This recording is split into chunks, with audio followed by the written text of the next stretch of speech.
we are going to discuss inorganic chemistry part of NEET 2020 chemistry paper जो कि आज 13 सितंबर 2020 को हुआ है और ये वीडियो आपको कल सुबह अवेलेबल हो जाएगा YouTube पर, जिसे आप पूरी तरह से देख करके समझ सकते हो और NEET 2020 के केमिस्ट्री पेपर का सॉल्यूशन को एंजॉय कर सकते हो।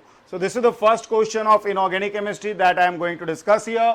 ये कह रहा है कि identify a molecule which does not exist, कौन सा मॉलिक्यूल एग्जिस्ट नहीं करेगा। तो भाई आप देख सकते हो डायटोमिक मॉलिक्यूल है, आपको इन सभी जगह बॉन्ड ऑर्डर निकालना होता है। जिस मॉलिक्यूल का भी बॉन्ड ऑर्डर पॉजिटिव होगा वो एग्जिस्ट करेगा क्योंकि वो स्टेबल होगा, और जिस मॉलिक्यूल का भी बॉन्ड ऑर्डर 0 या नेगेटिव आ गया वो अनस्टेबल होगा। तो चलिए करते हैं बॉन्ड ऑर्डर कैलकुलेट। तो बॉन्ड ऑर्डर अगर आप इसका कैलकुलेट करते हो बॉन्ड ऑर्डर C2 का, तो आपके पास 12 इलेक्ट्रॉन होगा। C2 में 12 इलेक्ट्रॉन होंगे। आप अगर इसका बॉन्ड ऑर्डर कैलकुलेट करते हो तो ये हो जाएगा 8 - 4/2 that is equal to 2। Positive आया मतलब C2 इज स्टेबल। C2 इसका मतलब स्टेबल है। 2 पाई बॉन्ड होता है C2 में। आप इसका देखिए, बेसिकली आपको इलेक्ट्रॉन भरने का तरीका ये है, सिग्मा 1s है, सिग्मा स्टार 1s है, सिग्मा 2s है, सिग्मा स्टार 2s है, उसके बाद पाई 2p है। खासकर अप टू नाइट्रोजन बात कर रहा हूं मैं। अगर ऑक्सीजन वगैरह केस होगा तो उल्टा हो जाएगा, सिग्मा 2p है, उसके बाद पाई स्टार 2p है, उसके बाद सिग्मा स्टार 2p है। तो इसी में आपको इलेक्ट्रॉन्स को फिल करना है, जो कि हम लोग बारी बारी से देख लेंगे। अब अगर हम O2 की बात करें तो यहां पर बॉन्ड ऑर्डर कितना हो जाएगा भाई, 16 इलेक्ट्रॉन से। O2 में हालांकि सिग्मा 2p को पहले भरोगे आप, हालांकि उससे बॉन्ड ऑर्डर में कोई फर्क नहीं पड़ेगा। 2 2 4 और 4 8 और 2 10 भराएगा बॉन्डिंग ऑर्बिटल में। और आप देखोगे 2 2 4 और यहां पर एक का अनपेयर्ड इलेक्ट्रॉन भराता है, तो आपका 6 हो जाएगा, डिवाइड बाई 2 अगेन 2। इसका मतलब O2 भी स्टेबल है।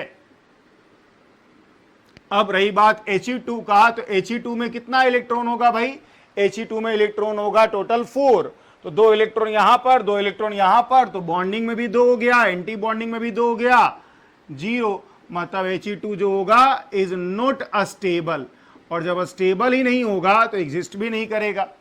ठीक है। अगर आप Li2 की बात करते हो इसी तरह से, तो बॉन्ड ऑर्डर जो हो जाएगा वो कह सकते हो इसमें 6 इलेक्ट्रॉन है, तो 4 - 2/2 मतलब 1।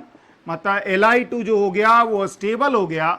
और इससे साफ पता चल रहा है कि correct answer for this particular question will be He2, क्योंकि He2 का बॉन्ड ऑर्डर 0 है, और बॉन्ड ऑर्डर 0 है इसका मतलब वो स्टेबल है ही नहीं, और जब स्टेबल नहीं है तो एग्जिस्ट नहीं करेगा। ये जो मैंने इलेक्ट्रॉनिक कॉन्फ़िगरेशन लिख करके बॉन्ड ऑर्डर बताया ना, वो डायरेक्टली बच्चों को याद रहता है। बच्चे इतने प्रैक्टिस कर रखते हैं कि उन्हें अप टू 20 इलेक्ट्रॉन्स तक, 2 4 10 ऑड नंबर में भी हो इलेक्ट्रॉन्स, 20 इलेक्ट्रॉन्स तक वो हाथ में ही, दिमाग में ही कैलकुलेशन करके बता देते हैं कि बॉन्ड ऑर्डर कितना होगा। उनको इलेक्ट्रॉनिक कॉन्फ़िगरेशन लिखने की जरूरत नहीं ही पड़ती है। तो आसान सवाल था ये, बहुत कठिन सवाल आप इसको नहीं कहोगे। आंसर होगा इसका पार्टिकुलर का कि नहीं एग्जिस्ट कौन करेगा, He2। So this is the next question. कहा यह जा रहा है which of the following is the correct order of increasing field strength of ligands to form coordination compounds. Coordination compound में स्ट्रेंथ ऑफ लिगेंड किसका ज्यादा होगा। तो देखिए, बहुत लोगों को याद होगा कि भाई जो स्ट्रेंथ ऑफ लिगेंड होता है वो कौन सा एटम से इलेक्ट्रॉन डोनेट हो रहा है उस पर डिपेंड करता है। जैसे कार्बन डोनर का सबसे ज्यादा होगा, उसके बाद अगर आप बात करते हो तो नाइट्रोजन डोनर का होता है, उसके बाद ऑक्सीजन डोनर का होगा, उसके बाद सल्फर डोनर का होगा, और सबसे कम जो होता है हैलोजन डोनर का होगा। जो हैलोजन डोनर है मतलब जिसमें क्लोराइड, ब्रोमाइड, आयोडाइड, फ्लोराइड ये सब होगा, तो वो सबसे कम। तो देख सकते हैं कार्बन डोनर Cn- में है, नाइट्रोजन डोनर का कोई केस है नहीं, SCN- में। वैसे ये SCN- क्या है, एम्बिडेंटेड लिगेंड है, इसमें सल्फर से भी डोनेट हो सकता है और नाइट्रोजन से भी डोनेट हो सकता है। लेकिन चूंकि ऑप्शन में ऐसा कुछ कहा नहीं, Cn- का सबसे ज्यादा होगा, मतलब 1 और 3 में से कुछ होगा। अब अगर आप नाइट्रोजन डोनर रहता है HCN माइनस में तो उसका ज्यादा होता स्ट्रेंथ, लेकिन ऐसा कोई ऑप्शन है नहीं, इसका मतलब सल्फर डोनर है यहां पर लिखा हुआ। तो आप इसके बाद ऑक्सीजन डोनर C2O4 ऑक्सलेट में आ जाओ, इसके बाद सल्फर डोनर में आ जाओ और सबसे कम हेलोजन डोनर को मानो। तो इसलिए करेक्ट आंसर आपका हो जाएगा फर्स्ट ऑप्शन, जिसमें आपका यही ऑर्डर मेंशन करा हुआ है। सो ये अगला सवाल है जिसमें कह रहा है कि paper chromatography is an example of.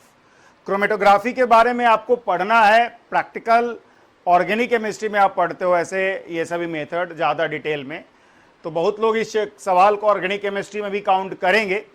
तो खैर हालांकि है ये क्रोमेटोग्राफी जो है आप कुछ हद तक मेटलर्जी में भी पढ़ते हो, लेकिन मेजर जो क्रोमेटोग्राफी जो प्रैक्टिकल मेथड है वो सारा का सारा आपको ऑर्गेनिक केमिस्ट्री में पढ़ना होता है। तो ये ऑर्गेनिक केमिस्ट्री का सवाल माना जा सकता है। खैर, तो paper chromatography is an example of partition chromatography होगा आंसर। बेसिकली आपको याद करना है, इसमें कुछ ज़्यादा जानने का जरूरत है नहीं, क्रोमेटोग्राफी मेथड आप समझते होंगे और उसी में एक पेपर क्रोमेटोग्राफी है जो कि पार्टीशन क्रोमेटोग्राफी का एग्जाम्पल है। So this is the next question. कहा यह जा रहा है which of the following is not correct about carbon monoxide. तो कार्बन मोनोऑक्साइड के बारे में क्या सही नहीं है? तो पहला ऑप्शन है carboxy haemoglobin is less stable then oxy haemoglobin. गलत है, यही गलत है। क्यों? क्योंकि भाई आपको पता होगा कि कार्बन मोनोऑक्साइड के प्रेजेंस में इंसान का डेथ हो जाता है। क्यों डेथ हो जाता है? क्योंकि जो ब्लड में हेमोग्लोबिन है वो कार्बन मोनोऑक्साइड के साथ कंबाइन करके कार्बोक्सी हेमोग्लोबिन बना लेता है, जो बहुत ज्यादा स्टेबल होता है, अराउंड 3000 टाइम ज्यादा स्टेबल होता है compare to oxy haemoglobin.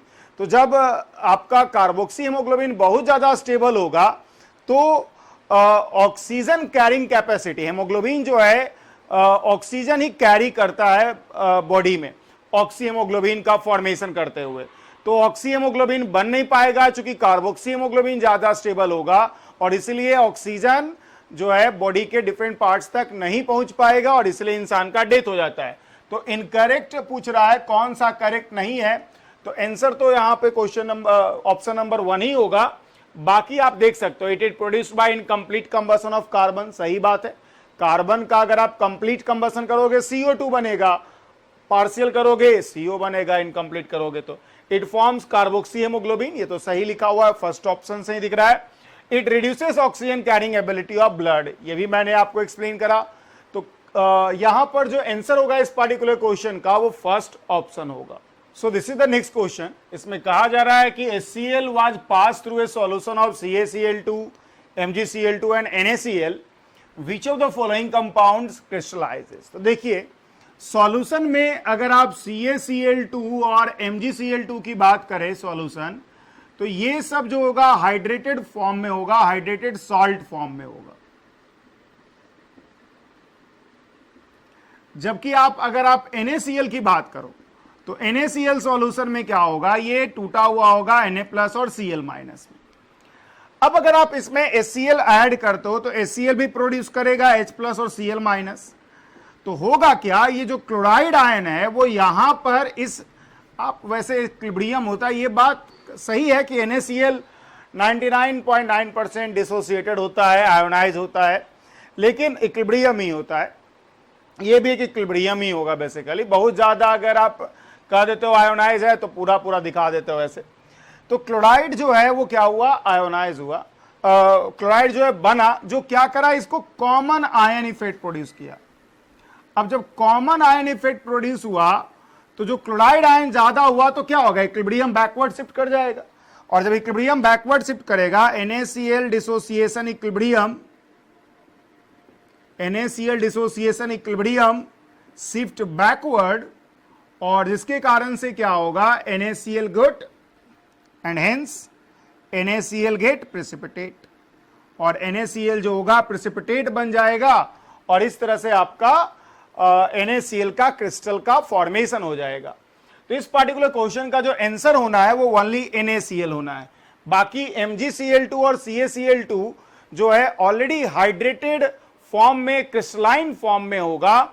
Chlorine को वहां पर डालने से बहुत ज्यादा वहां पर फर्क नहीं पड़ेगा, वो सब ऑलरेडी हाइड्रेटेड फॉर्म में CaCl2 2H2O, MgCl2 6H2O, इन सब के फॉर्म में वो ऑलरेडी एग्जिस्ट कर रहा होगा in the form of crystal. तो NaCl क्रिस्टल बनना शुरू हो जाएगा जब आप HCl पास करोगे इन तीनों कंपाउंड के सॉल्यूशन से। So this is the next question here, करा which of the following oxy acids of sulphur has O linkage, मतलब पेरोक्साइड लिंकेज। तो चलिए अगर हम देखें तो पहली बात तो H2SO4 है, तो H2SO4 का अगर आप स्ट्रक्चर देखोगे तो ये है,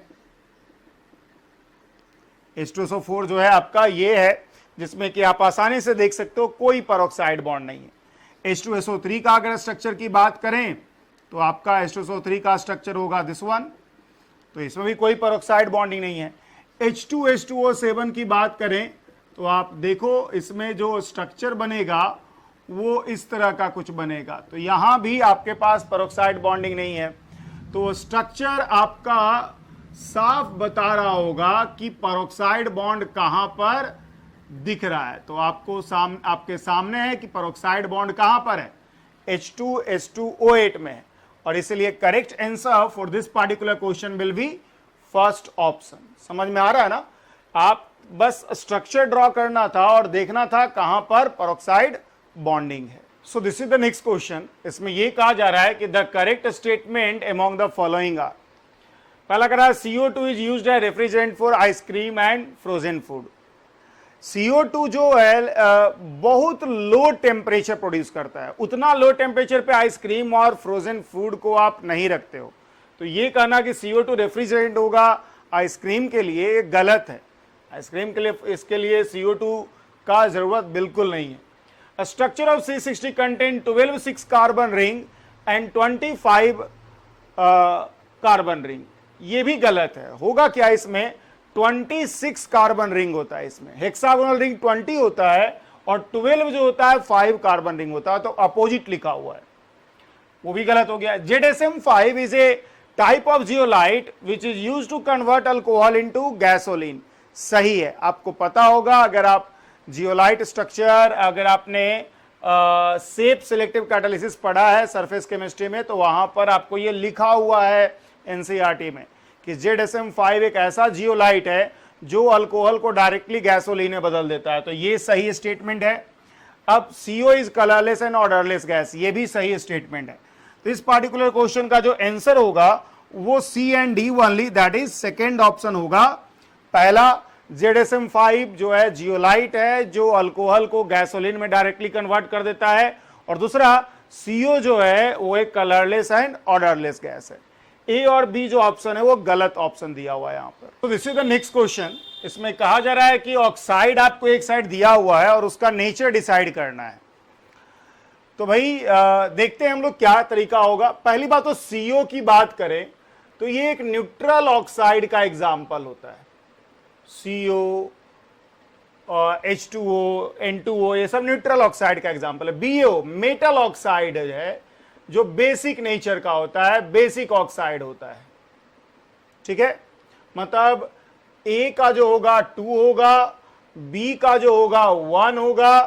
अगर आप Al2O3, एल्युमिनियम एक एम्फोट्रिक मेटल है और इसलिए इसका ऑक्साइड भी एम्फोट्रिक नेचर का होगा, तो एम्फोट्रिक ऑक्साइड हो जाएगा ये, और इसका मतलब यहां पर जो आंसर होने जा रहा है Al2O3 के कॉरस्पॉन्डिंग वो C का हो जाएगा 4, और Cl2O7 क्लोरीन एक नॉन मेटल है और नॉन मेटल का ऑक्साइड जनरली एसिडिक होता है, हाइयर ऑक्सीडेशन स्टेट में भी है ये, तो ये एसिडिक ऑक्साइड होगा, और इसका मतलब इसका आंसर हो जाएगा डी का आंसर हो जाएगा 3rd। तो A का 2, B का 1, C का 4 और D का 3, 4th option is the correct option here, जो कि आप आसानी से देख सकते हो, यही आपका आंसर होगा। बहुत आसान सवाल। नेचर ऑफ ऑक्साइड कॉमन चीज है, सभी लोग पढ़ते हैं कि नेचर ऑफ ऑक्साइड किस एलिमेंट का किस तरह का होगा। So this is the next question, करा urea react with water to form A which decompose to form B when pass through copper 2+ solution, a deep blue colored C solution C is formed। तो deep blue colored आप समझ सकते हो copper 2+ से पास करने पर ammonia बनाता है, तो ऐसे भी आप जान रहे होगे यूरिया से अमोनिया बनेगा, तो B जो है ऑब्वियस सी बात है अमोनिया है। सी जो है ऑब्वियस सी बात है CuNH3O4 प्लस 2 प्लस है। तो what is the formula of C? तो सी का आंसर तो कंफर्म है हम कि CuNH3O4 प्लस है। अब रही बात यूरिया का रिएक्शन कैसे होगा वाटर के साथ, तो जरा देखते हैं हम लोग कैसे रिएक्शन करेगा। यूरिया वाटर के साथ क्या करता है, सबसे पहले ये क्या करेगा, NH2 डबल बॉन्ड OH और प्लस NH2 बना ले, NH3 बना लेगा। अटैक किया और ये इधर से निकला और ये बाहर निकल गया। अब अगेन फिर क्या करेगा, वाटर रिएक्शन करेगा, फिर अटैक करेगा, फिर ऊपर जाएगा और फिर ये बाहर निकल जाएगा, बन जाएगा OH डबल बॉन्ड OH और प्लस 2NH3, मतलब एक NH3 और 2 NH3 ओवरऑल बन गया। तो यही जो है आपका B बन रहा है। और B जो है CuSO4 सॉल्यूशन में अगर आप NH3 को पास करोगे तो आपको CuNH3 होल 4 2+ का डीप ब्लू कलर मिलेगा, जो कि आपको क्वेश्चन में पूछा गया है, सॉल्यूशन C बनेगा। तो इस पार्टिकुलर क्वेश्चन का जो आंसर होगा वो ऑप्शन नंबर 4 होगा। CuNH3 होल 4 का 2+ होगा वो आपका कलर होगा, ब्लू कलर्ड सॉल्यूशन आपका बनेगा इस पार्टिकुलर केस में। सो this is the next question. कहा यह जा रहा है कि आपको मैच करना है, नीचे दिया ऑप्शन। देखिए CO gas plus H2 gas क्या होता है, synthesis gas. CO gas plus H2 gas synthesis gas का एग्जांपल हुआ। Temporary hardness of water bicarbonate of calcium and magnesium से होता है। तो इसका आंसर हो जाएगा B का 1, A का हो जाएगा 3।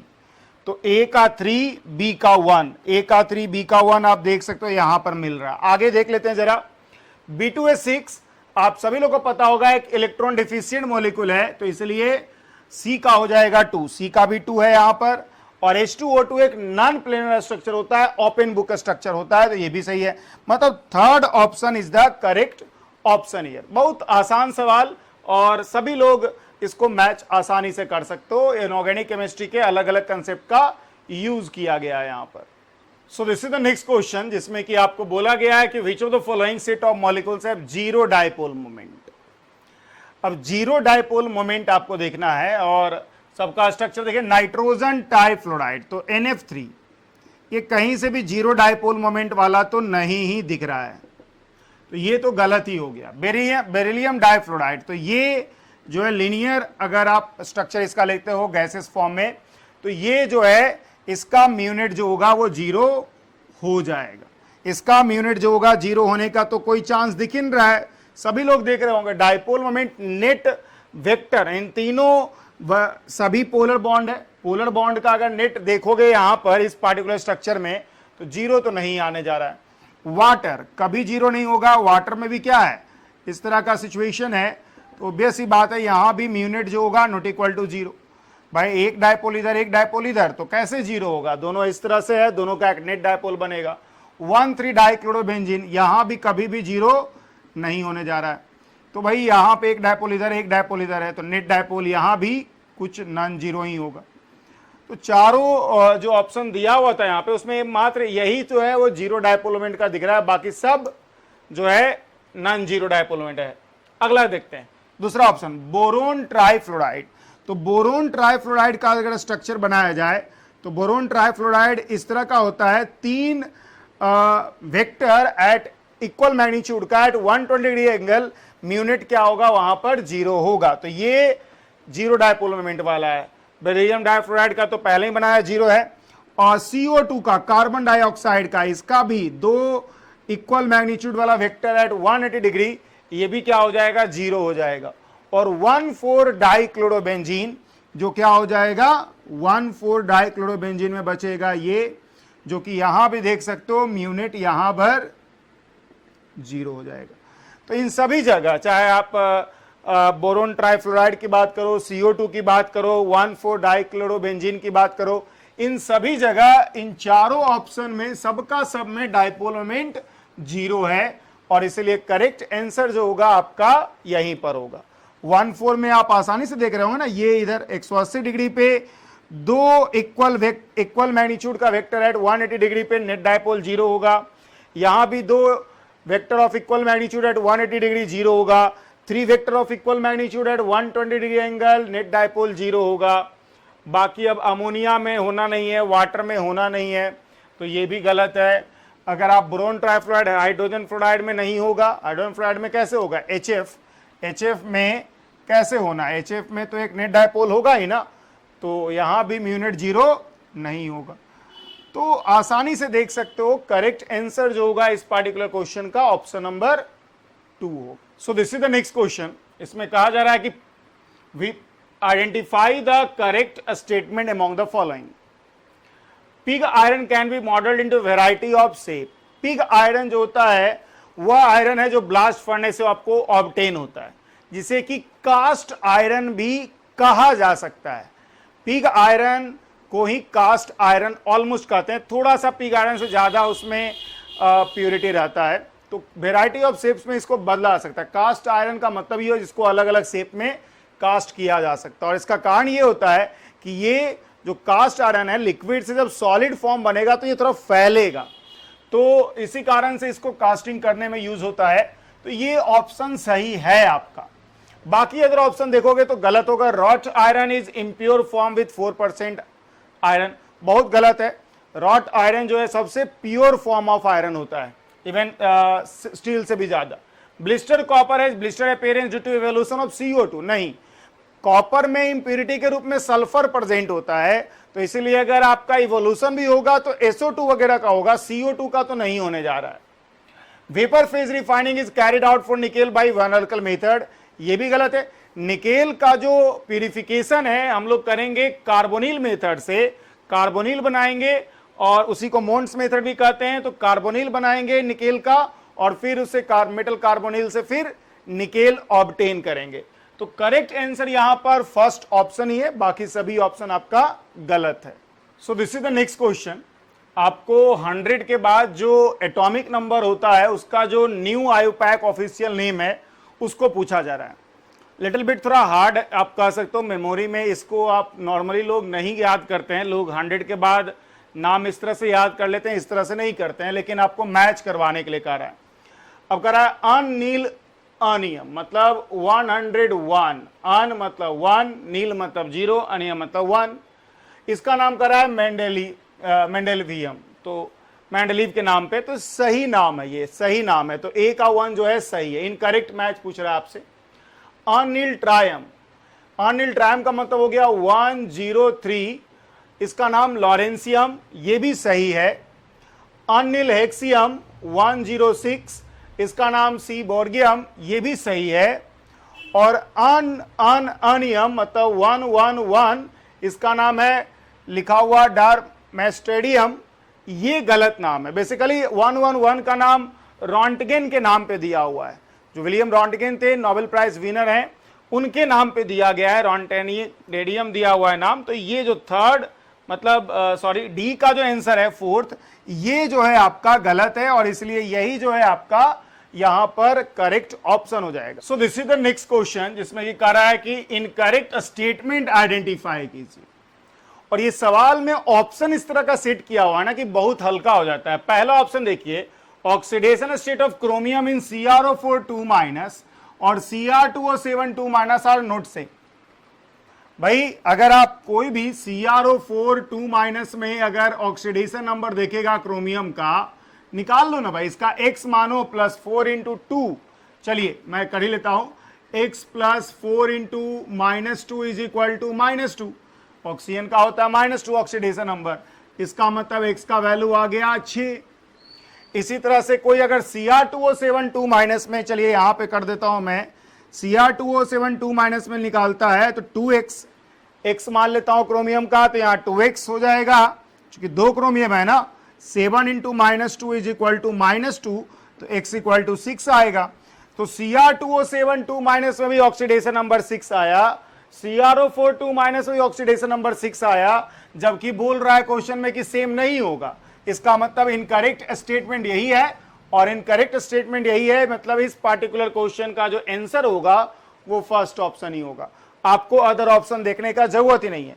अगर आप अदर ऑप्शन में जाते हो तो देखिए D4 जो क्रोमियम 2+ होगा वो स्ट्रॉन्गर रिड्यूसिंग एजेंट है देन Fe2+।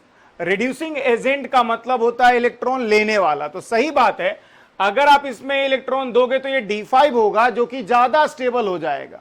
तो ये ज्यादा स्ट्रॉन्गर रिड्यूसिंग एजेंट होगा। ट्रांजिशन मेटल जो है कंपाउंड कैटालिटिक एक्टिविटी शो करता है क्योंकि adopt multiple oxidation state to form complex है। सही बात है। कैटालिटिक एक्टिविटी में क्या होता है कि इंटरमीडिएट कंपाउंड्स वगैरह का फॉर्मेशन होना चाहिए, जिसके लिए अलग अलग तरह का कंपाउंड बनाना चाहिए, जिसके लिए मल्टीपल ऑक्सीडेशन स्टेट बेहतर है। तो इसलिए ये सही बात है। इंटरस्टिशियल कंपाउंड जब स्मॉल स्मॉल एटम एक मेटल के स्ट्रक्चर के अंदर ट्रैप हो जाता है, उससे बनता है, तो वही लिखा हुआ है trap inside the crystal lattice of metal. तो ये सभी का सभी सही है। 2, 3, 4 जो स्टेटमेंट है वो करेक्ट स्टेटमेंट है। इनकरेक्ट स्टेटमेंट पूछा जा रहा था, जो कि फर्स्ट ऑप्शन है इस पार्टिकुलर क्वेश्चन का। तो इस तरह से हमने फिजिकल, ऑर्गेनिक और इनऑर्गेनिक के हर एक क्वेश्चन को डिस्कस कर लिया, जो 13 सितंबर 2020 को नीट एग्जामिनेशन पेपर में आया था। और आप देखे होंगे क्वेश्चंस पेपर का जो लेवल था वो इजी है। मैंने फर्स्ट जो क्लास में एनालिसिस किया था उसके अनुसार से मैंने 32 क्वेश्चंस बताया था इजी, और 13 क्वेश्चंस इजी टू मॉडरेट। बहुत मॉडरेट को आप देखिए, मॉडरेट ऐसा क्वेश्चन होता है जो कुछ लोग के लिए इजी होगा, कुछ लोग के लिए डिफिकल्ट भी हो सकता है। मैंने मोस्टली मॉडरेट क्वेश्चन वैसे क्वेश्चन को रखा था जो थोड़ा मेमोरी बेस्ड था। जो 13 क्वेश्चन में जो मुझे दिख रहा है उसमें 3, 4, 5 क्वेश्चन ही ऐसा था टोटल जिसमें कि स्टूडेंट को शायद दिक्कत हो जाए, वरना बाकी जो भी क्वेश्चंस थे 10 क्वेश्चन 13 मॉडरेट में, वो भी बहुत इजी क्वेश्चन थे। आप उनको भी, जिनको भी याद होगा, जिनको भी टर्म्स याद होगा, वो आसानी से कर रहे होंगे। So thank you guys for watching this particular video of NEET 2020 solution of chemistry paper with me. Thank you all.